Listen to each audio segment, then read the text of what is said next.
The honey badger verse of the day today is Genesis 40:23. The chief cupbearer, however, did not remember Joseph, he forgot him. And then the next chapter of Genesis 41 begins, and after 2 full years, Pharaoh had a dream by the Nile.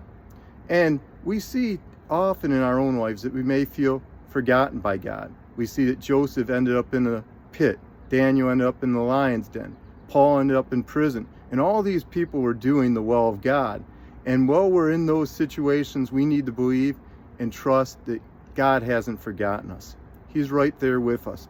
If Joseph would have gotten out of prison by a chief cupbearer remembering him, he would have never fulfilled what God called him to be a ruler in Egypt. In fact, he would have been a foreigner in a foreign land and would have had to left. And when the time came, when Pharaoh had the dream, Joseph wouldn't have been there. But by being in the prison, in the pit, 2 more years, God had him in the right place at the right time for the right people. And we need to trust in God that when we find ourselves feeling forgotten by God, feeling forgotten by people, that God's there. We need to trust our lives into Jesus' hand and watch what he does. I love how King Solomon said it in Ecclesiastes 7:8.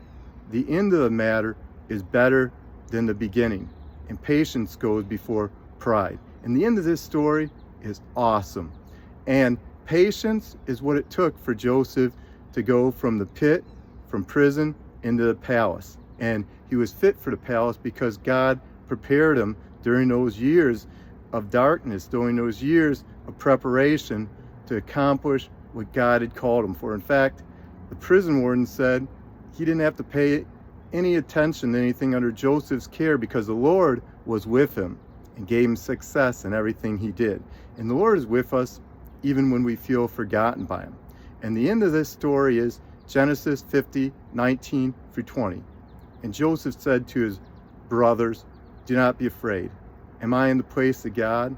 You intended to harm me, but God intended it for good, for the salvation of many lives."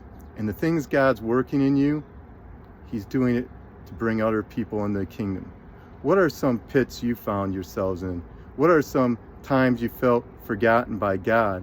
And how has God showed up in the midst of those situations?